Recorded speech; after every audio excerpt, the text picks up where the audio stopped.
সুপ্রিয় দর্শক, আসসালামু আলাইকুম। আশা করি আপনারা সকলেই ভালো আছেন।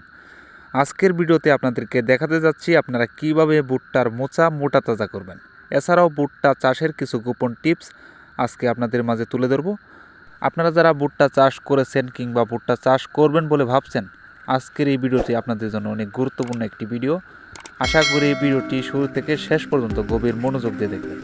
বর্তমানে মাছ চাষ করা থেকে শুরু করে মুরগি পালন এছাড়াও গবাদি পশুপালনের ক্ষেত্রে এই ভুট্টার চাহিদা দিন দিন বেড়েই যাচ্ছে, ফলে ভুট্টা চাষের চাহিদাও দিন দিন বেড়েই যাচ্ছে। সুপ্রিয় দর্শক, ভুট্টা চাষ করার ক্ষেত্রে আপনারা কি স্টেপ পালন করলে আপনাদের ভুট্টার মোচাগুলা অনেক লম্বা হবে, মোটা হবে, এছাড়াও আপনাদের ভুট্টার দানাগুলা অনেক পুষ্ট হবে, পরিপুষ্ট হবে। আপনারা হয়তো অনেকেই জানেন ভুট্টা বিঘাপ্রতি সর্বনিম্ন 40 থেকে 45 মণ এবং সর্বোচ্চ সেটা যদি ভালো হয় সেক্ষেত্রে 50 মণ প্লাস এরকম কিন্তু ফলন হয়ে থাকে। ভুট্টা চাষ করে বাম্পার ফলন উত্তোলন করার ক্ষেত্রে আপনাদের প্রথমত প্রয়োজন হবে উন্নত মানের বীজ, উন্নত মানের সার। এছাড়াও আপনাদেরকে যথেষ্ট পরিমাণ পরিশ্রম করতে হবে। আপনারা যদি সঠিকভাবে আপনাদের ভুট্টা গাছে পরিচর্যা করতে পারেন তাহলে আপনারা অবশ্যই এই ভুট্টা চাষ করে বাম্পার ফলন উত্তোলন করতে পারবেন। সুপ্রিয় দর্শক, আজকের ভিডিওতে আপনাদেরকে দেখাবো আপনারা কিভাবে আপনাদের গাছে পরিচর্যা করবেন, কি সার দিবেন, কি জাতের ভুট্টা বীজ বপন করবেন। এটু জেড যদি আপনারা জানতে পারেন তাহলে আপনারা অবশ্যই বাম্পার ফলন উত্তোলন করতে পারবেন। সুপ্রিয় দর্শক, এখানে দেখতে পাচ্ছেন যে প্রত্যেকটা গাছে 2টা করে মোচা কিন্তু বের হয়েছে। একটাও বের হয় নাই, আবার 3টাও বের হয় নাই।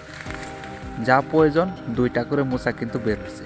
যদি একটি গাছে যদি 3টা করে মোচা আসে সেক্ষেত্রে কিন্তু আপনার ভুট্টাগুলা পরিপুষ্ট হবে না, দানাগুলা কিন্তু পরিপূর্ণ হবে না। আর যদি একটা করে আসে সেক্ষেত্রে কিন্তু আপনাদের ভুট্টা গাছে ফলন কম হবে। ভুট্টা চাষ করে সেক্ষেত্রে ফলন কম হবে। আপনারা সবসময় লক্ষ্য করবেন গাছে যাতে 2টা করে মোচা থাকে।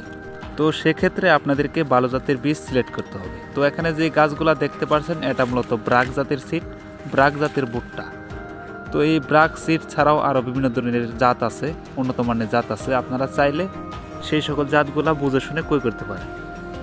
তো আপনারা ভুট্টা চাষ করার ক্ষেত্রে প্রথমত ভালো জাতের বীজ সিলেক্ট করবেন। এরপরে যে কাজটা করবেন গুরুত্বপূর্ণ কাজ। তো দ্বিতীয়ত যে কাজটা করবেন, আপনাদের ভুট্টা জমিতে ভুট্টা বপনের পূর্বে জমিটাকে অবশ্যই ভালোভাবে প্রস্তুত করে নেবেন। তো সেক্ষেত্রে বিভিন্ন ধরনের রাসায়নিক সার ব্যবহারের পাশাপাশি আপনারা অবশ্যই গোবর সারটা ব্যবহার করবেন। কেননা গোবর সারটা যদি আপনারা ব্যবহার করেন সেক্ষেত্রে আপনাদের ভুট্টার পাতাগুলা সব সময় কালো থাকবে। তো প্রথমত ভালো জাতের বীজ, দ্বিতীয়ত বিভিন্ন রাসায়নিক সারের সাথে গোবর সার। তো এই বিষয়গুলো মাথায় খেয়াল রাখবেন। তো তৃতীয়ত যে কাজটা করবেন এটা অনেক গুরুত্বপূর্ণ কাজ। বেশিরভাগ মানুষই এই জায়গাটায় এসে বেশি করে ভুল করে। তো এখানে দেখতে পাচ্ছেন ভুট্টার গাছগুলা কিন্তু একদম লাইন করে লাগানো হয়েছে নির্দিষ্ট পরিমাণ মাপ নিয়ে। তো এই জায়গাটায় অনেকে ভুল করে কি করে ঘন করে লাগিয়ে দেয় গাছগুলা। এছাড়াও গাছগুলা একটা থেকে আরেকটার দূরত্ব সঠিকভাবে রাখতে পারে না, যার ফলে কি হয় এই ভুট্টা গাছের তার যে প্রয়োজনীয় পুষ্টি এটা কিন্তু সঠিকভাবে পায় না। কম বেশি পাওয়ার ফলে এই ভুট্টার মোচাগুলো কিন্তু ছোটো বড়ো হয়ে যায়। তো আপনারা অবশ্যই ভুট্টা গাছ বপনের পূর্বে এই বিষয়টা মাথায় রাখবেন। এরপর যে কাজটা করবেন আপনাদের ভুট্টার মোচাগুলা মোটা তাজা করার ক্ষেত্রে এটি অত্যন্ত গুরুত্বপূর্ণ একটি কাজ, এটা অবশ্যই করতেই হবে। তো এখানে দেখতে পাচ্ছেন ভুট্টার গাছগুলা, এখানে ভুট্টার গাছগুলা যখন পরিপূর্ণ হয়ে যাবে, মোচা আসার সময় হয়ে যাবে, সেক্ষেত্রে আপনারা জমিতে সেচ দিয়ে নেবেন।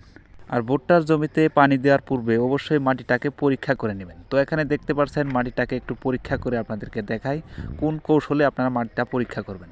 তো ভুট্টা ক্ষেতের মাটি পরীক্ষা করার ক্ষেত্রে প্রথমে এক মুঠো মাটি আপনারা খামসা দিয়ে তুলে নেবেন। এরপর মাটিটাকে এইভাবে একদমই দেখতে পাচ্ছেন এখানে মাটিটাকে একদমই চাপ দিবেন। চাপ দেওয়ার পর কিছুক্ষণ পরে সেটাকে ছেড়ে দেবেন। ছেড়ে দেওয়ার পর এখানে দেখতে পাচ্ছেন একদমই জমাট বেঁধে গেছে। তো এক্ষেত্রে আপনাদের জমিতে এরকম যদি হয় সেক্ষেত্রে রস দেওয়ার কোনো প্রয়োজন নেই, পানি দেওয়ার কোনো প্রয়োজন নেই, যেহেতু এখানে পানি দেওয়া হয়ে গেছে। তো আপনারা অবশ্যই মাটিটাকে পরীক্ষা করে ভুট্টার মোচা আসার পূর্বে জমিতে পানি দিয়ে দিবেন। তো পানি দেওয়ার পর যে কাজটা করবেন, জমিতে কিছু পরিমাণ রাসায়নিক সার ব্যবহার করবেন, যেমন ইউরিয়া এর সাথে ডিএপি কিংবা টিএসপি একসাথে মিক্সার করে জমিতে ছিটিয়ে দিবেন। এতে কি হবে, আপনাদের ভুট্টার মোচাগুলা এটা কিন্তু তার যে প্রয়োজনীয় মৌলমানবিক চাহিদা সেটা কিন্তু মাটি থেকে সহজেই শোষণ করতে পারবে। ফলে আপনাদের ভুট্টার মোচাগুলা পুষ্ট হবে, দানা শক্ত হবে, কোনো প্রকার গ্যাপ থাকবে না। এছাড়াও আপনাদের ভুট্টার দানার যে কালার এটা অনেকটাই আকর্ষণীয় হবে। তো এই কাজগুলো যদি আপনারা সঠিকভাবে করতে পারেন সেক্ষেত্রে আপনাদের ভুট্টার ফলন অবশ্যই দ্বিগুণ হবে। কাজগুলো আপনারা সঠিকভাবে করার চেষ্টা করবেন। সুপ্রিয় দর্শক, এই হলো আমাদের ভিডিওটি যদি ভালো লাগে অবশ্যই একটি লাইক দিয়ে দেবেন। আর চ্যানেলটি যারা এখনও সাবস্ক্রাইব করেন নাই অবশ্যই চ্যানেলটি সাবস্ক্রাইব করে আমাদের সাথে থাকবেন। তো আজকের মতো বিদায়, সকলে সুস্থ থাকেন, ভালো থাকেন, খোদা হাফেজ।